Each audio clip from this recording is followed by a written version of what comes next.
Hello and welcome to the Quiver channel. I am Jason, your host. I hope you're all having a wonderful, splendid first day. It's 3 degrees Celsius and I'm just on a wander up to Tesco.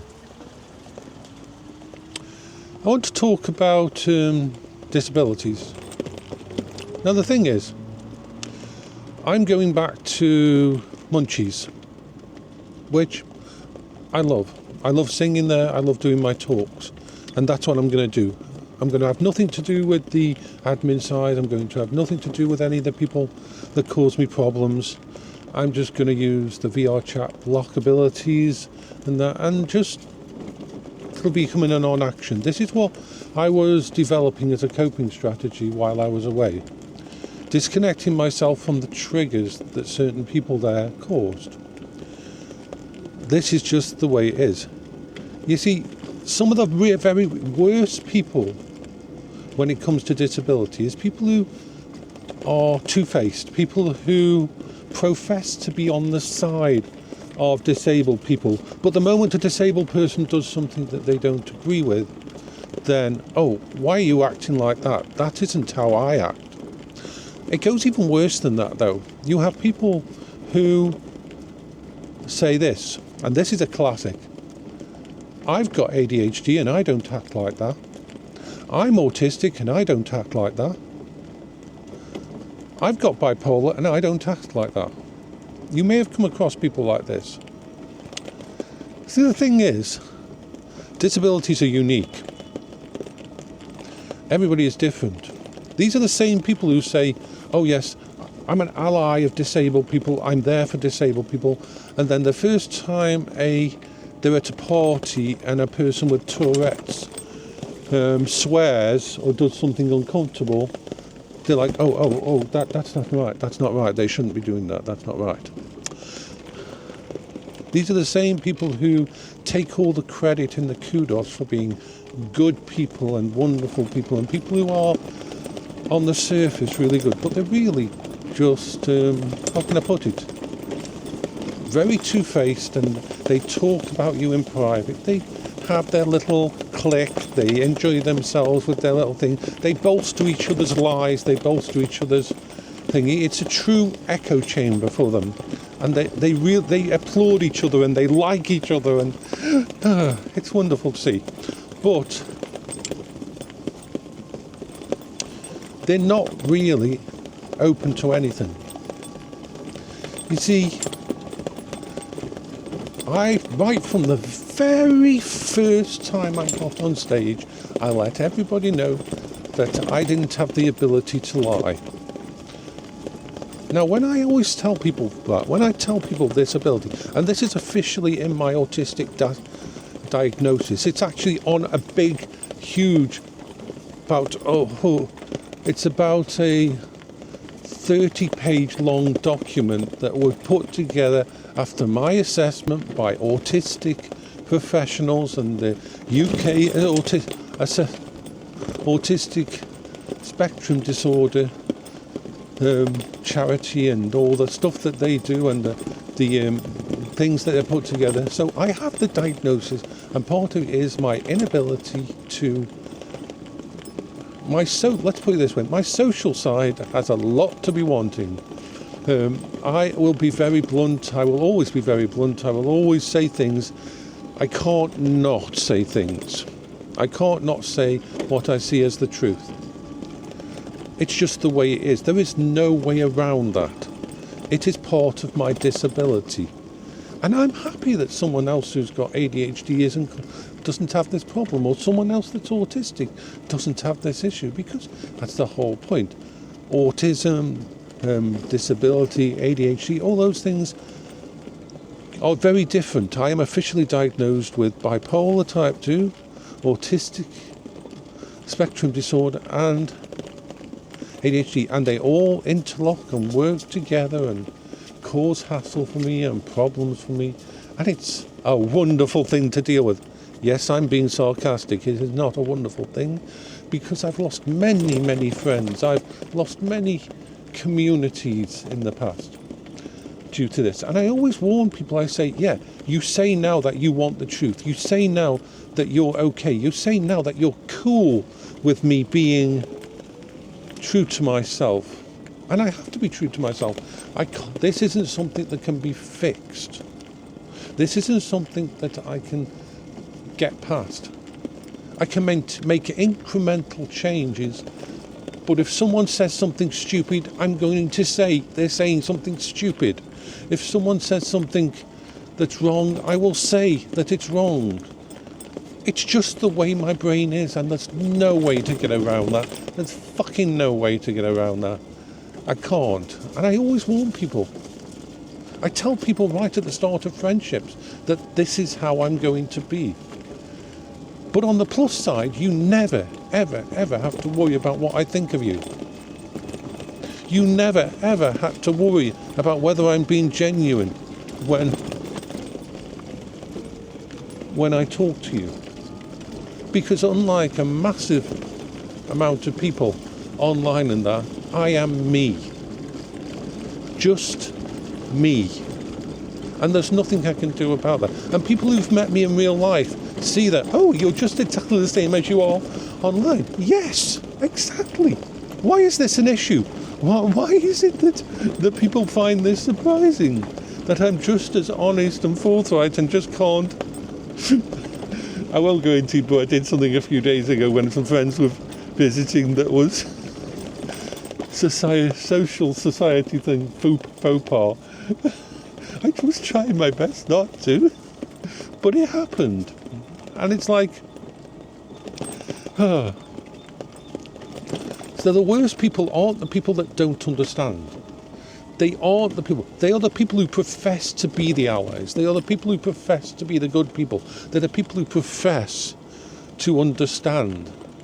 And then they are the ones that talk about you behind your back and form their little cliques and have a go at you when you do exactly what you said would happen. That is the problem. I have no reason to apologise for how I acted in at Munchies and that. I have no reason, because I was just being true to who I am. But where I don't blame Manny, I don't blame 99% of the people that think I don't have any issues with them. They are wonderful, amazing people, and many of them have been contacting me and saying, when are you coming back? When are you coming back? We want to see you again. Something's missing from Munchies with you not being there. And that's fine. But I had to get my head on straight before doing anything else. Glorious out here today. You know? I had to make sure that I had coping strategies in place, because these people have already started their attacks again, which is okay. I don't mind, because there is a wonderful thing in VR chat and a wonderful thing in Discord and a wonderful thing on YouTube. It allows you to remove, delete, mute and block. I will no longer interact with any of those people. I will be there for the people that care about me. I will be there for the people that enjoy my talks. I will be there for the people who are forthright and honest and understand. And that is why I'm happy and safe going back. Like I said, I will have nothing to do with the admin side, nothing to do with the staff side, nothing to do with the pre-shows or anything like that. Any of the stuff like that, I will have absolutely nothing to do with any of that. I am just going to be there to sing, to tell positive stories, and to spend time with the people that appreciate me. And that's all I need to do. Now, this was probably more of a rant than I expected it to be, but yeah.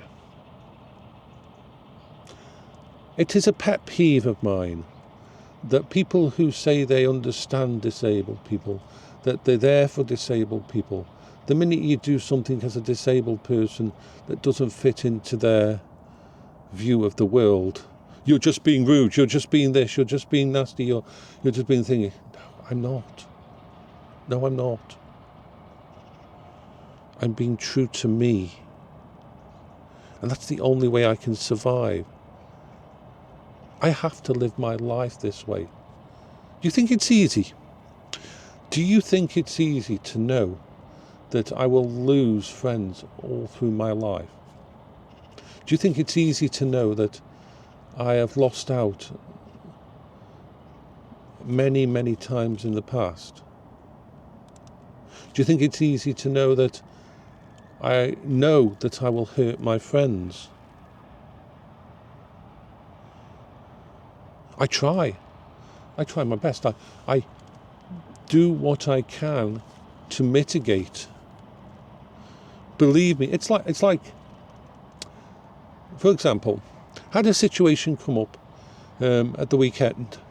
Now I'm going to keep it completely generic, but this is not I was up at 2 o'clock in the morning and something was on my mind, and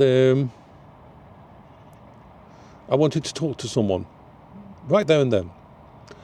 Now I spent the next 6 hours restraining myself. Because you don't walk into someone's bedroom at 2 a.m. in the morning to talk about something. You don't. But my brain was on fire.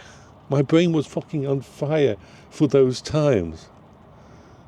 And I had to distract myself in so many ways. It was hilarious. But that's just, it would be like an addict trying not to, using rationale to stop taking drugs. An alcoholic to use rationale to stop getting alcohol. My brain, and this is all documented in my medical notes and that, my limitations. Like there's even a note in my medical notes explaining that doctors have to be 100% honest with me. There's actually a note at the front of my file for when a doctor talks to me, so they've got if they're a new doctor, or if they're standing in for something, or if someone's not there that I'm used to, there's a set of notes at the front that's to stop me being triggered, and one of them is that honesty, bluntness, and thankfully they know that and they deal with me this way. But once again, it comes down to how disabilities are viewed. If a person's got a white cane and they're blind, people know. If a person's in a wheelchair and can't walk, is paraplegic and that, they're okay. People don't ask them to, why can't you walk up the stairs and things like that. But when it comes to invisible disabilities, when it comes to depression and bipolar and ADHD and autism and PTSD and all the other fucking things that go on in our brain that happen, people don't give us the same leeway.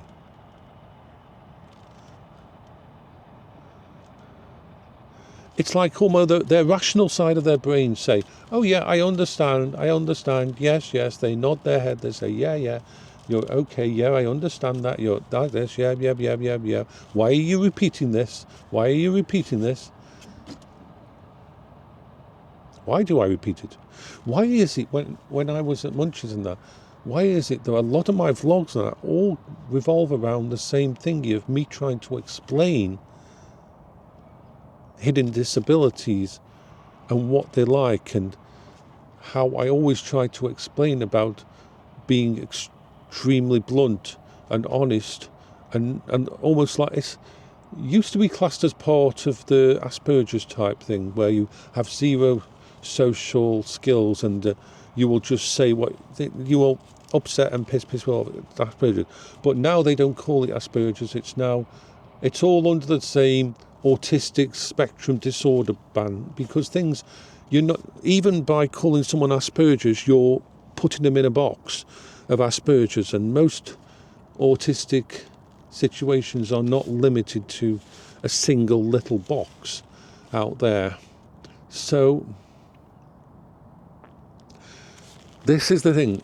When you find people who can understand it and can accept it and can get past that, then it's amazing. They're wonderful people.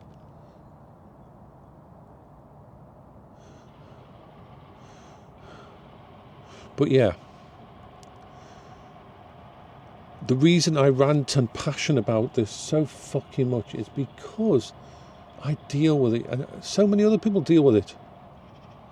So many people try to gatekeep us, try to say, oh, you can't do that at this point in time. I don't have a choice.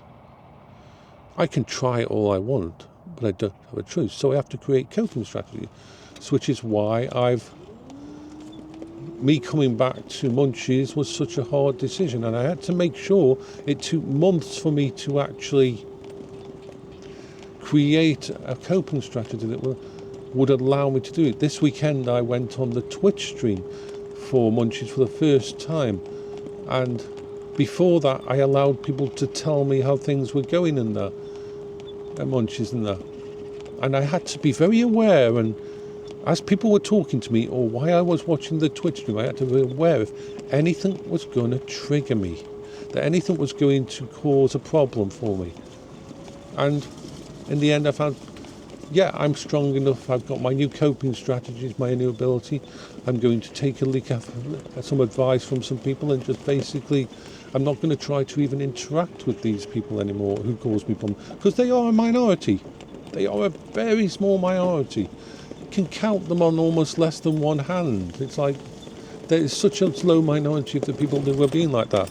So everybody else, I'm happy to interact with.